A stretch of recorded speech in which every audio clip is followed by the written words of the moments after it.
Em 2003, no lançamento da quarta revista física especializada em corrida no Brasil, ela publicou uma afirmação que era amplamente aceita na época: a de que duas pessoas que percorressem a mesma distância teriam como resultado praticamente o mesmo gasto energético, independentemente do ritmo. A teoria dos 10 km são sempre 10 km.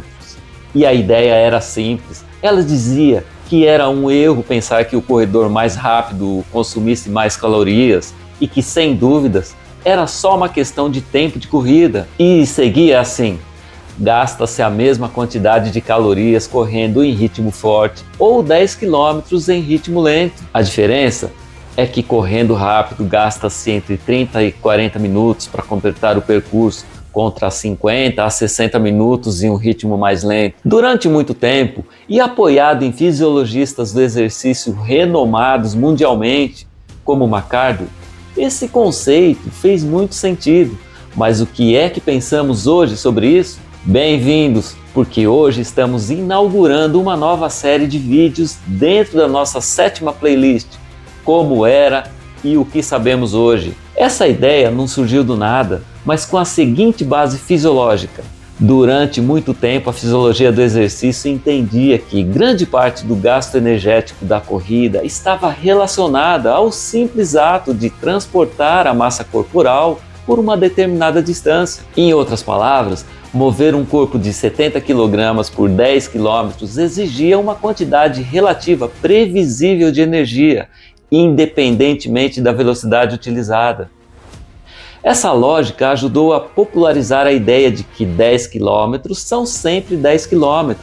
Era uma visão simples, intuitiva e que possuía fundamentos biomecânicos razoáveis para a época. Essa interpretação ganhou força por meio de estudos clássicos da fisiologia do exercício e foi amplamente difundida em livros de referência, como os de McArdle.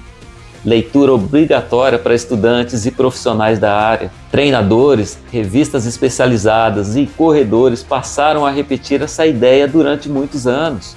Ela não surgiu como um mito, mas como uma interpretação legítima do conhecimento disponível naquele momento. Também é importante lembrar que a ciência do esporte ainda estava construindo muitos dos conceitos que hoje consideramos comuns. Temas como resposta hormonal ao exercício, economia de corrida, consumo excessivo de oxigênio pós-exercício, recrutamento muscular e adaptações metabólicas específicas ainda recebiam menos atenção do que recebem atualmente, e a distância percorrida acabava ocupando um papel central na análise do treinamento. Com o passar dos anos, novas pesquisas ampliaram essa visão e mostraram que a intensidade, a duração e o contexto do esforço também influenciam profundamente as respostas do organismo. E o que parecia fazer total sentido começou a gerar algumas perguntas interessantes quando a teoria encontrou a prática. Pouco antes daquela matéria da revista, eu, que tinha sido colunista de um site que falava também sobre caminhada, tinha ido até o Vale do Paraíba, em São Paulo, para entrevistar Antônio Santarnec, um dos maiores andarilhos do mundo. E vendo as fotos do grupo de andarilhos de lá, percebi que vários deles tinham algum sobrepeso, apesar de caminharem uma média de 20 a 25 km diários, ou o volume parecido ao dos corredores de elite, que têm outra composição corporal. A teoria parecia sólida, mas a prática insistia em fazer perguntas. Hoje sabemos que não existe apenas distância, mas também intensidade, potência metabólica, recrutamento muscular, resposta hormonal, eficiência mecânica, custo interno do esforço. Ou seja, o corpo não responde apenas ao quanto você se move, ele responde também a como você se move. Se o corredor A cumprir 10 km em 70 minutos e o corredor B em 40 minutos, eles percorreram a mesma distância. Mas será que produziram o mesmo estímulo fisiológico? A resposta é não, porque quando duas pessoas percorrem os mesmos 10 km, a distância é igual.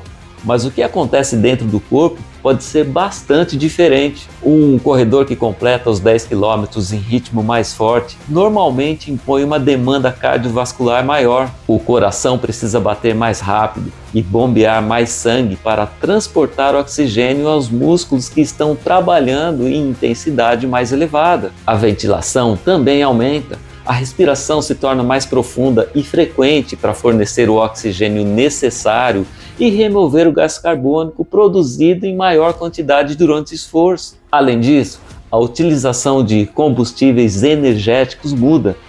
Em ritmos mais intensos, o organismo tende a consumir mais glicogênio, que é a principal forma de armazenamento de carboidratos nos músculos e no fígado. Já em intensidades menores, a participação das gorduras costuma ser relativamente maior. A fadiga também não se manifesta da mesma maneira. 2 corredores podem cruzar a linha de chegada após 10 km, mas um terminar com a sensação de conforto, enquanto o outro encerra a prova próximo do seu limite fisiológico. E tudo isso influencia diretamente a recuperação. Quanto maior o estresse imposto ao organismo, maior tende a ser o tempo necessário para restaurar os estoques energéticos, reparar microdanos musculares e recuperar plenamente a capacidade de treinamento. Por isso, embora 10 km continuem sendo 10 km no papel, as respostas produzidas pelo corpo podem ser muito diferentes dependendo da forma como essa distância foi percorrida. Hoje sabemos que o organismo não responde apenas ao número de quilômetros percorridos. A intensidade do esforço também influencia diversas respostas fisiológicas, entre elas a quebra da homeostase, ou seja, o grau de perturbação que o exercício provoca no equilíbrio interno do organismo. E isso ajuda a explicar por que diferentes treinos podem produzir adaptações diferentes, mesmo quando a distância percorrida é a mesma. Hoje sabemos que distância, intensidade, frequência, duração e contexto importam, ou seja, 10 km continuam sendo 10 km, mas não contam toda a história. E talvez essa seja a maior lição. A corrida evolui, assim como a ciência e os métodos evoluem. O que sabíamos em 2003 nos trouxe até aqui, mas o que sabemos hoje nos permite enxergar mais longe. E é exatamente por isso que nasce essa playlist, Como Era e o que Sabemos Hoje. Um espaço para revisitarmos conceitos, métodos e crenças que marcaram a história da corrida e entendermos o que a experiência e a ciência nos ensinaram desde então. E se você gostou desse vídeo, já sabe que vou te pedir aquele like, né? E se inscreve aqui no nosso canal, que te traz muita informação sobre o mundo da corrida.